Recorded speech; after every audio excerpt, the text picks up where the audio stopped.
big brand or a small brand, they want to stay true to their brand identity that they've created, but you still need to be novel in your marketing approach. How can they kind of embrace being messy with it and still stay true? I always go back to how things were founded and why they were founded by the founder. And even if the founder leaves, dies, is kicked out, is fired, quits, like that spark of 0 to 1, I think is the fountain of youth for pulling a reference from of why did this thing become? That is where I always try to pull from. And you can look at heritage brands that have been around for decades, if not hundreds of years, and they're probably in some ratio format going back to the well of how this was started, why was it started, what was it doing that was novel or disruptive or innovative at that time.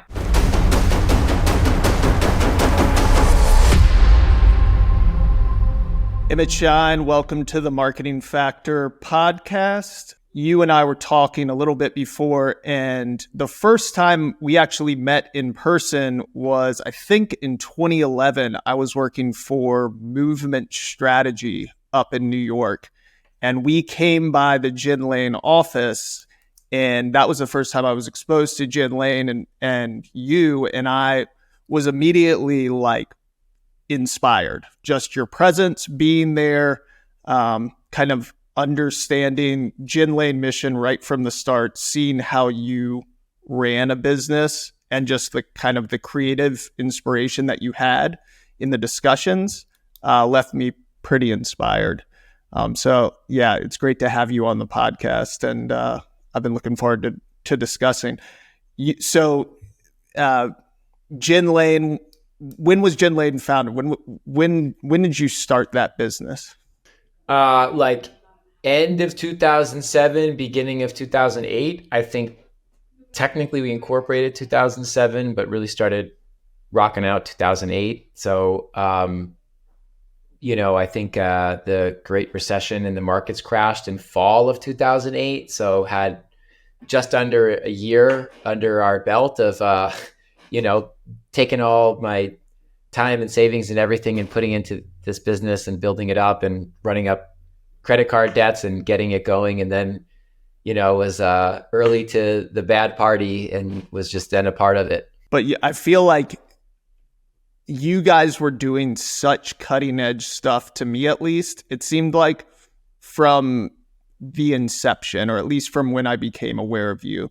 How did that kind of take off? What was the kind of the tipping point for you guys? Well, a few things. Shout out to Jason from Movement, et cetera. I think talking on the recession stuff, hopefully I can be a storyteller guy for this podcast, but I'll try to, I hate answering questions as if I'm really smart or confident and have it all figured out. I think it's more fun of truthfully how stuff usually happens, which is either you're like borderline psychopathically confident in something that in hindsight was like delusional, or you just try to make the best of what is presented to you. And in 2007, 2008, I wanted to build kind of like a marketing design agency, not even in like a typical agency way, but like a guerrilla street way where we would do wild posters and we would hand stuff out at art events and we would like wheat paste stuff, right? Like that's what I kind of was into, when I was like 23 in New York City, downtown New York City. And so we got hired by a bunch of brands like Seamless, the food ordering service, Moby, the musician, had a drink, a bunch of other like New York City cool brands, or a Jay-Z brand, and we would promote these businesses, downtown, and I would get cool young guy friends and girlfriends and pass out flyers or put posters up or, make creative kind of guerrilla street marketing for stuff. And we built up a little bit of an audience and a little bit of a roster of clients where we were doing it. And when the markets crashed in 2008, all those advertising marketing budgets, they just ended overnight. I had multiple accounts kind of just be like, yeah, we're done.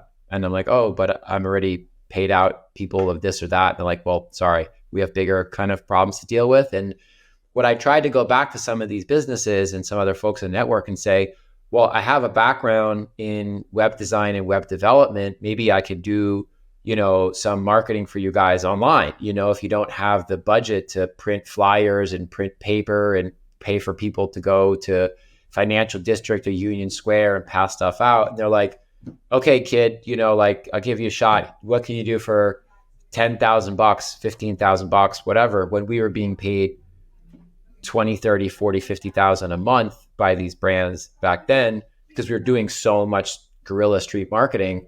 And I was like, I don't know, I'll figure it out. And, I could hack a Facebook group or a page. I could build, a micro site. I could do an idea for like a campaign online. And that really was the salvation of our little business not going under. And it pushed me more into an arena that probably I was more, as you would say, bleeding edge or cutting edge with.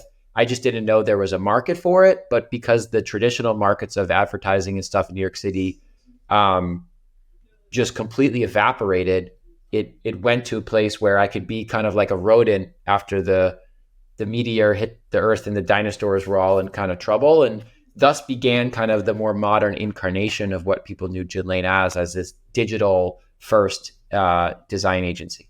So, I'm sure you got tons of new business inquiries all the time. How did you define kind of what Gin Lane was going to be? How did you determine the type of businesses that you wanted to work with? Yeah, I mean, I guess also like I didn't have tons of inbound. We were like loser nobodies that no one knew of. I didn't know any people. I don't have like parents or older brothers or people that were in industries or knew anyone in New York. I'm a kid from Long Island, art school dropout, like was in the skateboarding downtown scene. But the people that I knew they were cool skateboarders or painters or photographers or jewelry designers or stylists or whatever, just creative kind of, hippie East Village type people. And I kind of said, I love working with some of these businesses and I was trying to build websites for them and do stuff like that. And, I was, again, a bunch of young kids doing this stuff. It wasn't like we were fast getting referrals or recommendations for other like corporate accounts. I don't even know how I got some of those. I probably for just meeting people out partying in New York or something, and someone happens to be an account executive somewhere. But with the creative people, I just said, I'll do all your websites, I'll do your branding, I'll take photographs of everything for like no money. All I ask in return is just please help me get work, and then it's worth it for me to have lost basically money building cool stuff for you. And so I just make sure the stuff that we were building for these people was cool, or else there was no reason to do it, and that they were cool in the sense of they had connections. And so luckily in kind of the years ahead, a lot of those people got hired by bigger brands and businesses, and they would be on set. This is a true story. One guy that I did a website for was a photo assistant for a photographer named Ryan McGinley, who's pretty well known in the photography world. And when Ryan McGinley got quite famous, he stopped working on this account. And then the person who I built the website for, who was the first assistant, got hired to do the project, and he's on set for Stella McCartney and Adidas. And they're like, oh, we need a new agency to help for the release of our collaboration. And they're just talking to themselves, and the photographer walks over and like, oh, you have to use these guys that are downtown. They have an art background. They're cool. They did my website. And on set, they pulled up the website and like, oh, that is pretty cool. Like, we'd love to talk to them. And they were speaking to like a RGA or Sid Lee or Huge or Chandelier Creative, like bigger even than, cool creative agencies. And then Gin Lane, I had to like, ask friends to go sit in a desks in a friend's office to make it look like we had a company. Cause there was like 4 people who worked for me that were like 18, 20 years old. And luckily somehow we won that account because Stella McCartney's team just liked, I think, all the art we had in our office, and we just seemed different. And Adidas hated us because at first, because we were so unprofessional, so young, we didn't understand a lot of the stuff that more professional agencies understood about compliances and different regions, all that stuff. So they had to teach us it. But there was a lot of instances like that where I just was trying to be as opportunistic as possible to just get work and try to get work that didn't suck. So always have tried to just keep the lights on and do good work. And I feel like that always opens up doors later. Yeah, we did work for Reese Witherspoon's brand called Draper James. And I remember it was a pretty big brand, and they had, they just had a lot of expectations for the agencies they work with, whether it was from how you treated Reese when you talked to her to just the, everything that went on with that. And I always found that pretty intimidating, dealing with these large organizations that had a lot of, just a lot of moving parts. Did you find working with big organizations was something that you thrived in? Was that something that you kind of brought your own ideas and personality to, or did you find that a little limiting? I think I definitely found it limiting. I think that's just my personality type. I think as I've gotten older, I don't hold things against people or think that someone's wrong or I'm right or feel like I'm wrong and they're right. But definitely like in the earlier days, like I think I got kicked off set for arguing with someone at J. Crew. I got kicked out of a board meeting in Germany by creative director at Adidas. Like I was always getting into arguments because I just was like, I think I was so passionate once our digital stuff really got going. I think I was like, wow, this is like a new world. And I, again, feeling just like a random skater kid, was like, I'm at the bleeding edge of something kind of cool, like we're building and designing and making websites and apps, and there's not a ton of other people that are doing this like how we're doing it. And that kind of was we stumbled into that. It wasn't like a premeditated thing, but then the businesses that they would hire us because they thought we were cool and creative. But then it's just a classic thing where you want to hire someone that's doing something different, then you tell them what to do, and so I would just argue all the time of like, the simplest things in hindsight was like, oh, this needs to work on a phone, like they're like, that doesn't matter. I'm like, well, it does matter, and then would beget a whole argument where I just wouldn't accept some of this stuff, or like people didn't understand how a lot of like stitching content or making, things work online. And fashion brands, they were really at that era in the early 2000 aughts were trained more in the traditional ways of the 20th century with big shoots and magazine spreads. And then for digital, it was like trying to put these big marketing initiatives online, but they're super high bandwidth. Everyone used Flash and relied on Flash. And then when Apple and Steve Jobs like killed Flash, it was a real, you had to get real, which again, I liked Flash in some ways, but it was a little bit of like cheating, So I think the more modern era that we live in now with like CSS and HTML and front end, loading and querying stuff, I was really excited about that because again, it was designed to make these things more work for mobile devices, which even back then you could just see was increasingly how people were going to interact with their digital world. One of the coolest things I think that you guys did that I remember from the Gin Lane days was the work you did with Sweetgreen. And I thought what was truly kind of the most groundbreaking part of that was the photography and art direction for how kind of it. I think it was an app, maybe it was just a website. It was kind of, it seemed like just an immersive experience. How did you come up with that idea? Like where did the genesis of that sort of approach come from? Because now you see it everywhere from DoorDash and everyone is photographing photography in kind of the style that I feel like was generated from Sweetgreen. Yeah, we worked with Sweetgreen for almost a decade and helped really kind of build and design or redefine their apps. So the website, but the ordering part of their website, the ordering flow, their iOS and then later Android applications, the kind of logic architecture, and then on top of that, the design language and art direction. And I think as I was kind of making a joke about like getting into argument with like a creative director at Adidas, and getting like kicked out of a meeting basically because I just wouldn't stop arguing with them.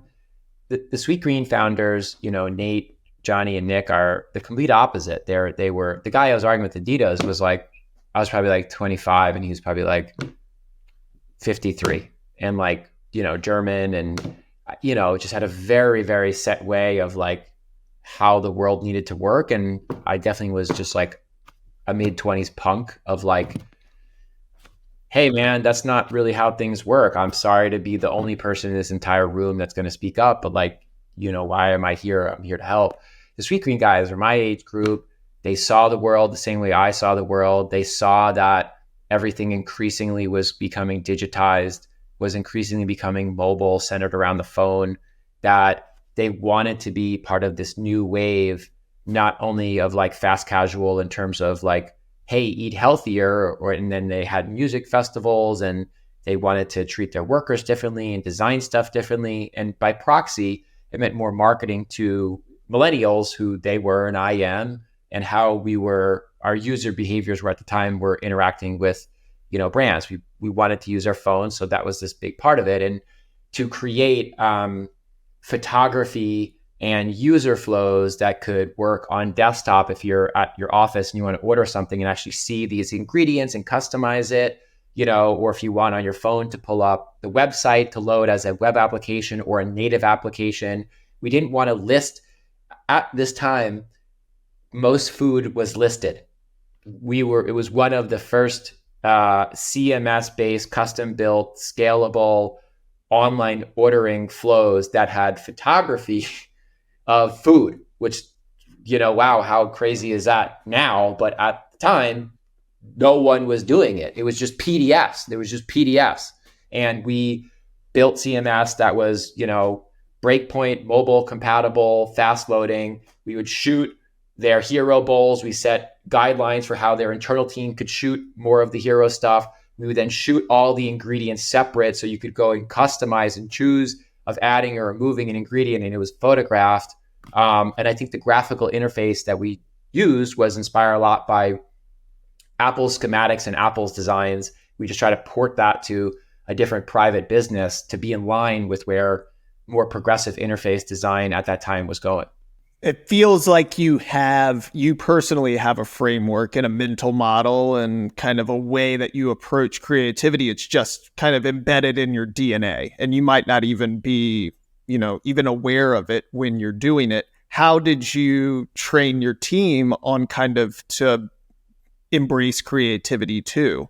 Surely you hired smart people, but what are the founding principles that you would kind of impose upon members of the team to ensure that they were? I think I've always been attracted to like curious people. I think you got to be curious. I never liked people that, it's not that I never liked people, it's that I would prefer not to work with people that would just mail it in, or this is just a way to do it, or think that this is like going to cut it, or also like this is how you have to do it, right? So I think every project kind of exhaustingly, I would like try to challenge myself and challenge the team to, again, Apple style, think different, be endlessly curious. I always try to hire people that, I don't know, I didn't care as much about their like per se experience, like I still hate, like, why you have to graduate college, have this amount of degrees to go work at some agency or something? Like, who fucking cares? Like, just, right. Are you curious? Do you, you have to have skill sets to some extent, but like, I don't know, especially for design, it's like, just look at someone's portfolio and just talk to them. I don't need to know if they know how to use like Photoshop or Sketch or Figma or Word or Excel. Like, I don't care to some extent. But I think the curiosity is super, super important, as well as people that want to push themselves. And I think there's, it's artistry or it's a craft to it. There's a lot of pride in the work. There's a lot of self-focus of doing their best work. Those are people that are really, really fun to collaborate with. And then, trying to choose clients similarly where they're trying to push the envelope, they're trying to, not do something as much maybe in the fashion days for those brands we work with. They're just trying to make a splash, right? But I think people are trying to do stuff like Sweetgreen. It's just such a great encapsulation. It was trying to make a better user experience and being creative of imagining what that could be, and then pushing against everyone, every technology provider, black box, SaaS product that was like, you can't do this, you have to do that. And they, along with us, just collectively were like, fuck that. We're going to do it how people want it to be done. And that's the stuff that has a legacy and has lasting effect when you go against the grain because you have conviction that there is a better way to do things. So you want to find people that aren't scared of that. They're not exhausted by it.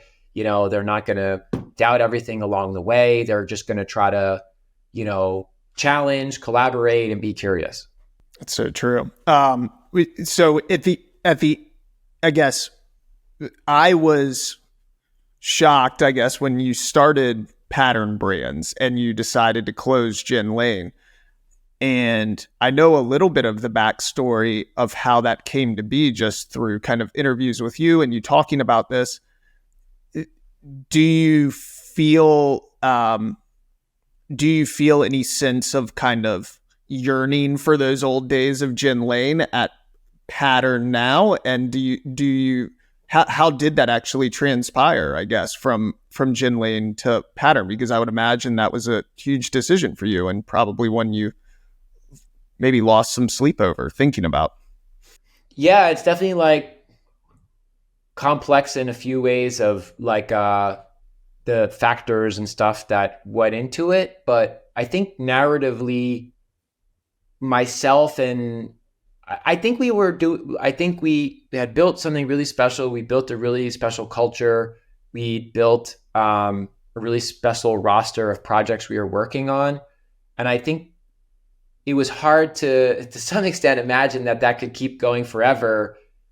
I think everyone realized it was unrealistic because we were all, being honest, we were in our like late 20s, early 30s. Not everyone was married or had kids. We're all, living in New York and downtown New York and going to an office. In some ways, like what happened with COVID, it was almost like it's not that we anticipated what happened with a global pandemic, but a shift in how people of our generation moving more into their 30s, et cetera, would live. I think we were feeling a sense, not of burnout, but like, wow, we're running really hot.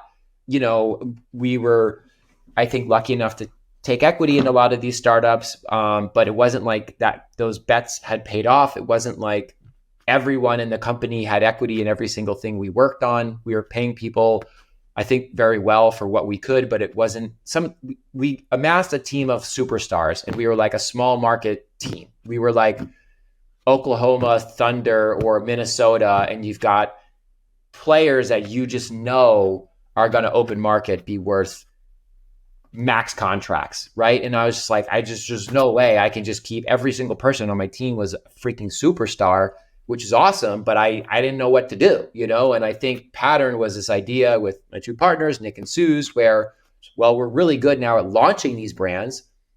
Why don't we just launch our own brands, incubate this idea? If it looks all right, raise a little bit of VC capital so that we can pay for the goods, we can build the team out, and maybe we can do what Gin Lane was doing of just launching other people's businesses for our own businesses and scale and grow that. So the intention was like, everything is going so great, Gin Lane, let's just put that in a time capsule and save it and remember it and close it in a graceful way where we never got whacked, we never sold out, we never did shitty work, we never fought, it just ended while it's good.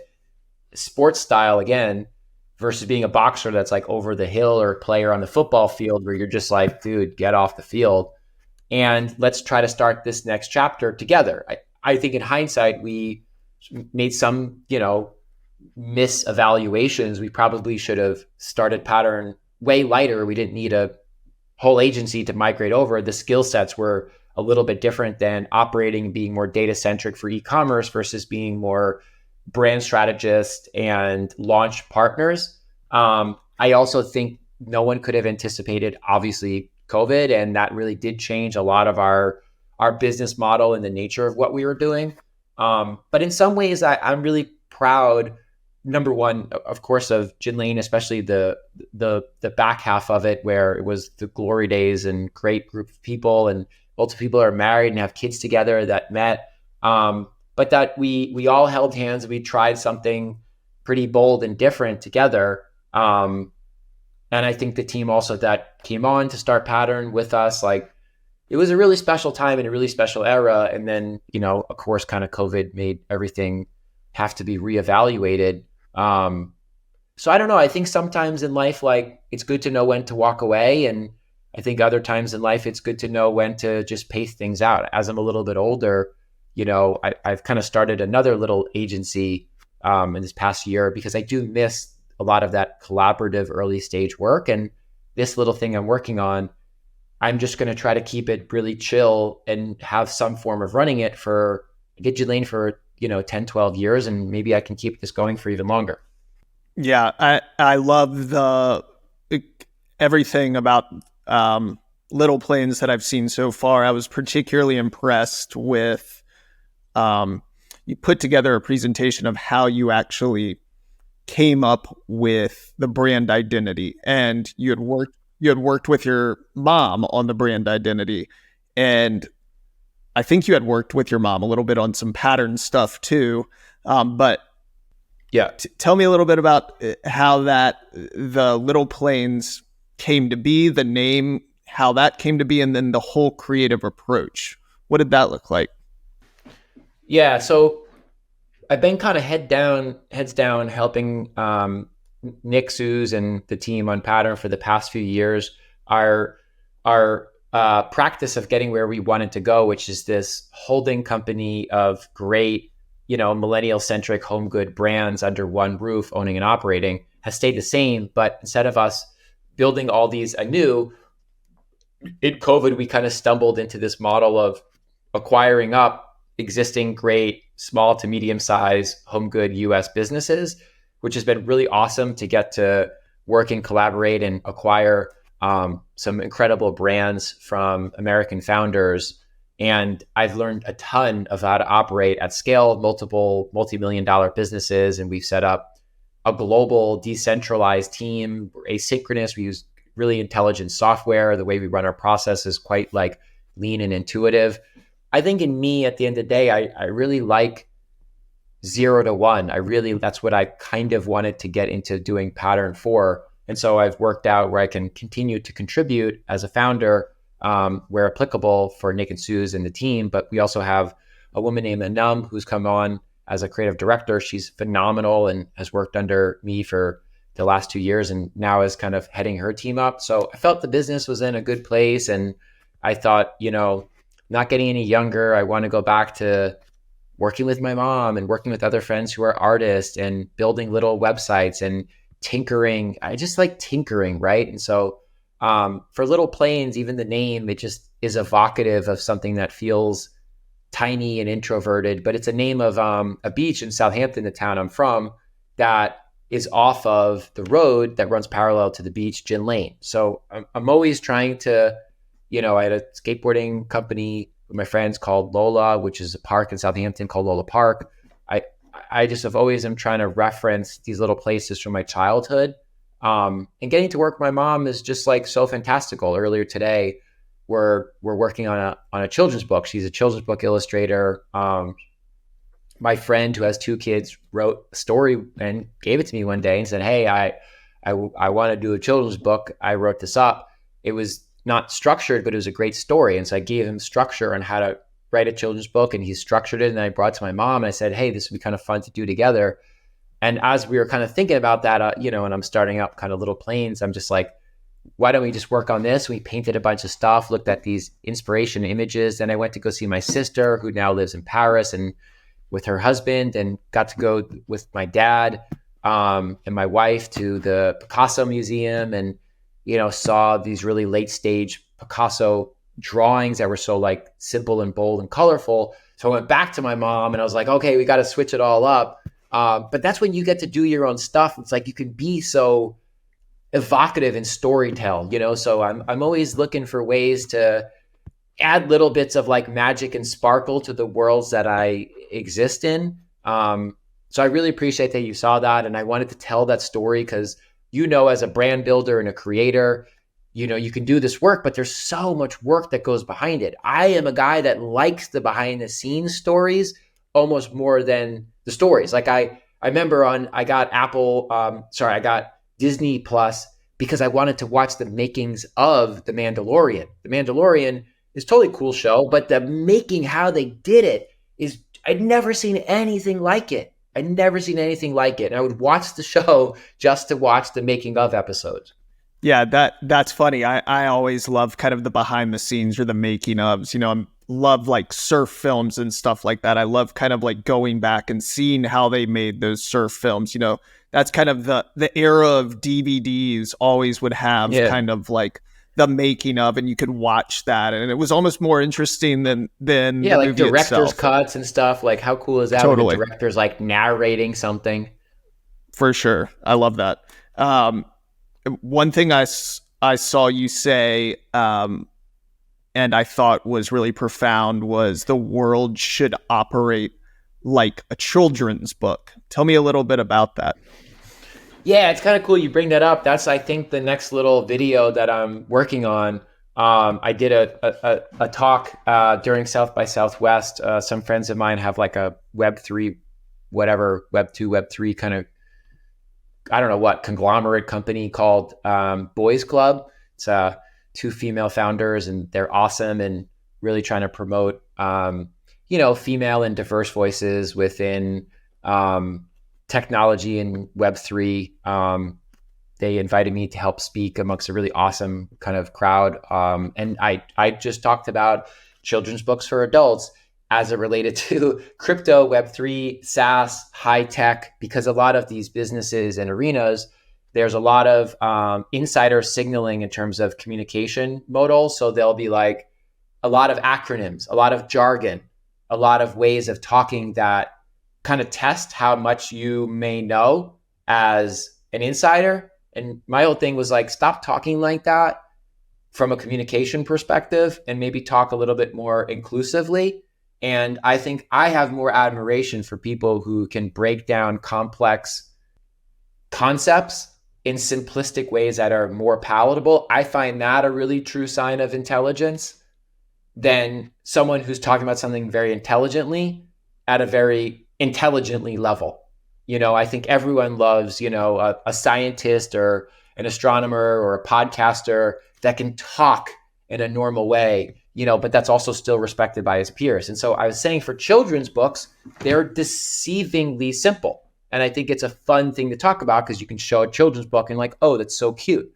But a lot of them have these really, really powerful life lessons for people that are encountering this whole new world that is big and confusing and scary. And there's a lot of metaphors and fables and parables that have to be packed down, maintain someone's attention, often, have an adult be able to assist or read it through.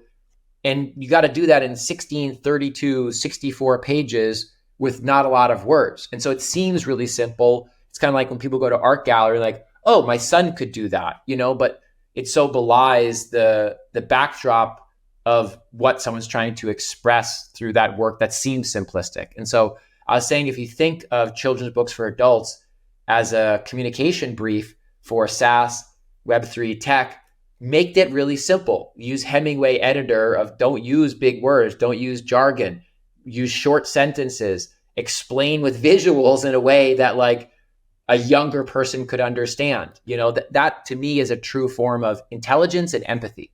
Yeah, the online storytelling or just storytelling in general is so important, especially, with anything from a digital marketing piece or an online piece. I'm interested to hear kind of how you built that storytelling aspect into the Pattern brands. What was the approach there? The mantra we came up with was enjoy daily life. And the invisible text of that was through interacting with everyday items that inspire and energize you. And our thesis was kind of that at the time, Jin Lane going into Pattern, our age cohort of, was late 20s into 30s, early 30s, was, a lot of people are living in cities and they're working really hard. And there was a little bit probably of a burnout where everyone's like on screen so much as a first like a adult generation, where that's just like everyone is an information knowledge worker or adjacent to that versus, more what careers were prior generations.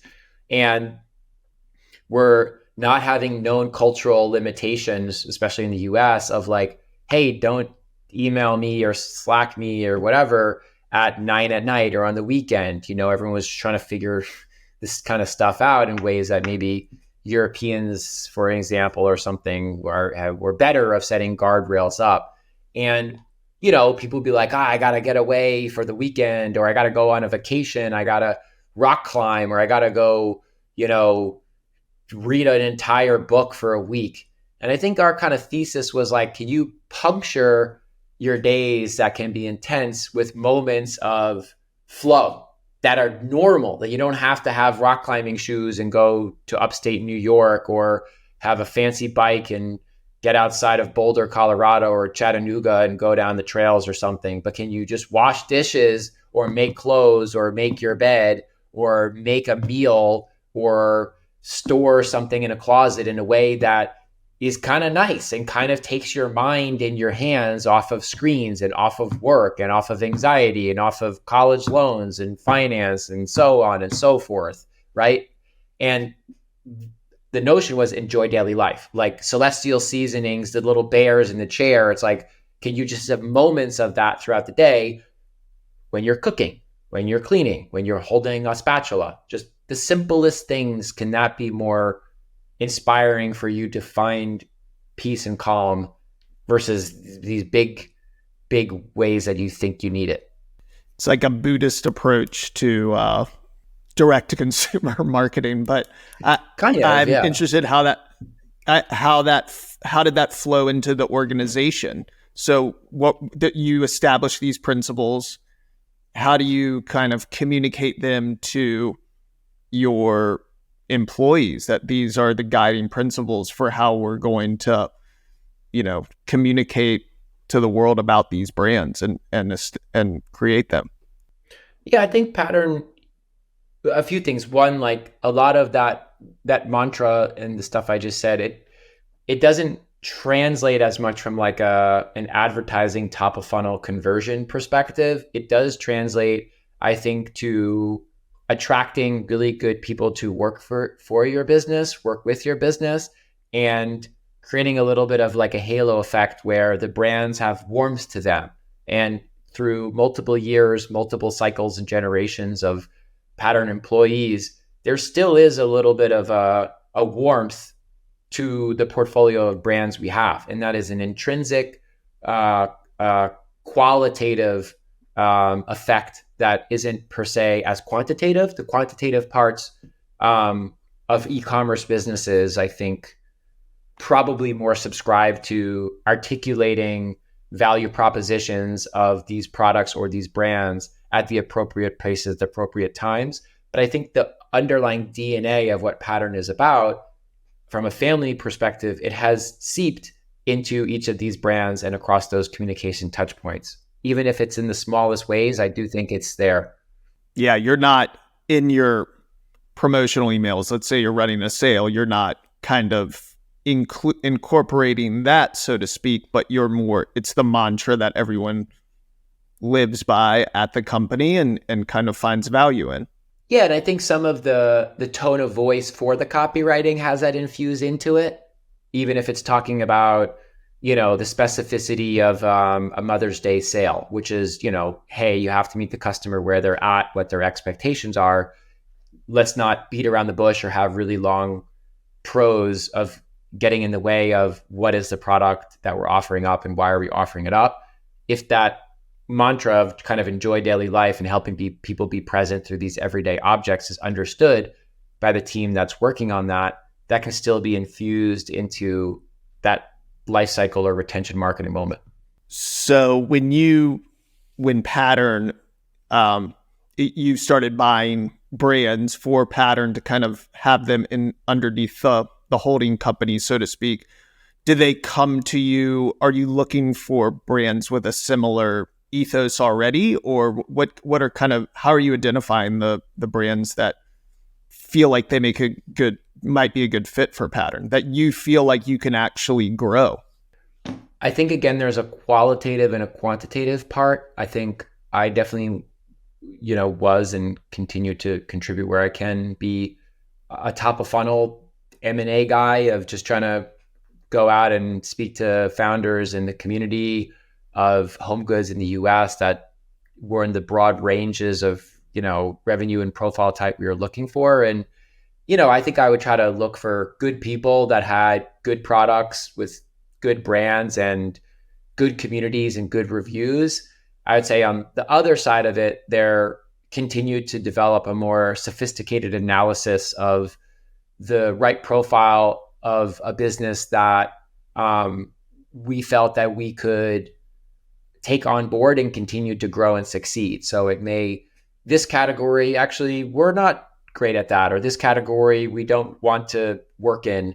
This is a category we're really excited about. Wow, that's a profile of how the business is set up and run that really fits for what we're looking for. So we developed a little bit of a playbook on the quantitative side, quite numerically of, okay, let's look at the data, let's go under the hood.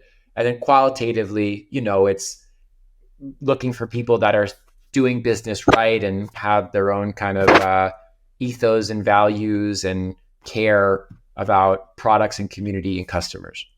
To me, that whole transition from Pattern for Pattern to start buying businesses kind of harbors back to the Gin Lane days, where you were kind of potentially yearning to help create something that's already been established and maybe kind of infuse your own creativity into that, and feeling like you still had something left to say, which kind of transitions nicely into Little Plains. To me, it seems like that's a really exciting thing that probably kind of got you excited again about the whole process.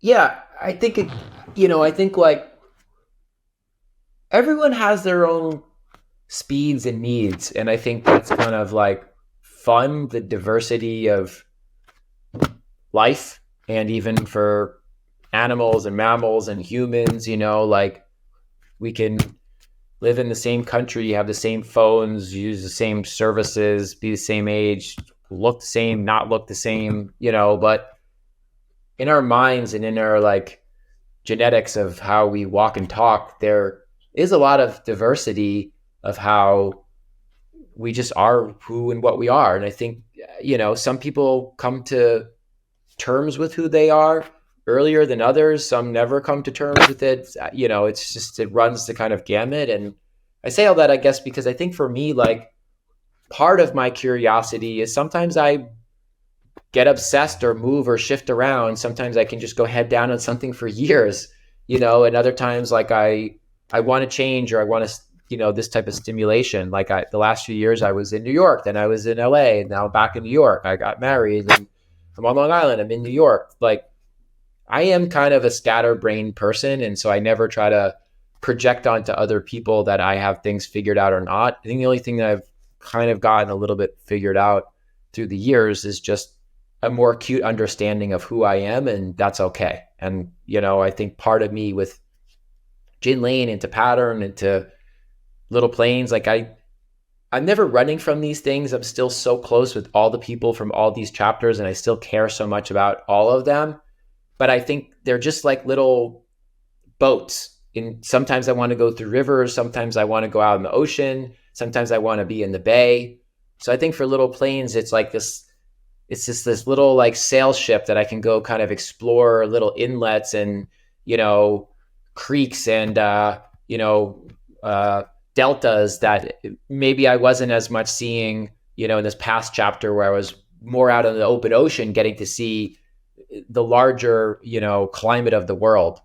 So being a scatter brain and kind of dipping your toes into a lot of things and needing that sense of kind of newness or understanding, do you have kind of established frameworks for how you kind of approach branding now for Little Planes, or are you kind of just making it up as you go along, or like you're working on a children's book? That process is obviously much different than creating a brand for a business. But do you have fixed frameworks that you kind of look through the lens of for each project that you work on? I think the fixed process I have for everything is to just do a little bit each week. And I think like that's probably my North Star, is like consistency and repetition, build good projects and good work. And sometimes you can do that in a few days or a few weeks. At other times, projects, if you want to start a family or find a home or build a home or save money or make a film, or start this business and get this business to where it wants to be, those take years. But you kind of can't wait years and then all of a sudden do it. You got to chip away a little bit, in some regards each day. But I think I use a framework of each week. So I have my key things that I'm working on personally and professionally, whether they're a client, a startup I did, a passion project. I just chip away each week. I try to be really consistent, really disciplined, and really like blue collar about it. And then stuff kind of happens if you stick with it. How can you use, you use a lot of, for going back to kind of the children's book aspect of things, storytelling, how can brands kind of use nostalgia without feeling kind of cliche in what they're doing? Well, I think as adults, we all have a sense of nostalgia for our coming of age narratives, and there's probably a few stages to that. There's like your brain isn't really working yet, but you're absorbing stuff until it kind of turns on. And that's like, 0 to 5 or 6 or something like that. Then you're starting to like discover and navigate the world and understand peeling layers and layers away. And that's like 6 to 10, 6 to 9, 6 to 11, somewhere in that range. And then you're really starting to like form your identity or have an identity formed on you, or battling against the two tensions. And that's like classically, your body's changing, everything's changing, your preteen into teen years. As adults, that's what I find probably the most memorable. Everyone likes the music and the culture from when they were like teenagers. It's like, I'll put that song on again. That's the jam. And every generation has their songs and cultural touchstones from the summer when they were 16, right? Like it's just as old as it always has been. So I think there is a nostalgic part of all humans and how our memories work and are formed. So I don't know. I just go back to like telling stories. I think there's frameworks for telling stories. I think humans intake stories more than we intake data. Data is memorable sometimes. The number 10. The elevator can fit 4 people versus, it can fit not a lot of people. I'll remember 4, but you're still remembering the specific in a story. So sometimes people get data and truth even confused with narration. So I'm just always obsessed about like transferring information and how we do that. And a lot of that, whether it's visual, auditory, a smell or sensory, there are frameworks in terms of how to best create and tell stories. How does a brand kind of embrace that messiness aspect of something, or, just they want to stay true to their brand identity that they've created, but you still need to be novel in your marketing approach to stand out, especially now. How do you think that, whether it be a big brand or a small brand, how can they kind of embrace being messy with it and still stay true? I think for brand stuff, I always go back to how things were founded and why they were founded by the founder. And even if the founder leaves, dies, is kicked out, is fired, quits, like that spark of 0 to 1 I think is the fountain of youth for pulling of reference from of why did this thing become, and that is where I always try to pull from. And you can look at heritage brands that have been around for decades, if not hundreds of years, and they're probably in some ratio format going back to the well of how this was started, why was started, what was it doing that was novel or disruptive or innovative at that time, and then how do you parlay that forward to the stimuli or the culture or the demands du jour. Yeah, that's great, man. I feel like nowadays there is just so much yearning for brands to be kind of somewhat novel in their approach, that if it doesn't come back to the founder or the vision of everything, that then then you kind of lose it. Emmett, where can people find you online? My name's Emmett Shine, Emmett. On Twitter, I'm Emmett Shine. On Instagram, I'm Emmett. On TikTok, where I put the little videos up, I'm Emmett Shine. And then Little Planes is littleplanes.co. Pattern is patternbrands.com. I think that's it. Yeah, Jen Lane has an Instagram account that it's still up if you want to see some of the old work. But yeah, it's just Emmett Shine. Well, it's been great having you on, man. And it's great to connect. I appreciate it. Thanks for coming on. Of course. Thank you.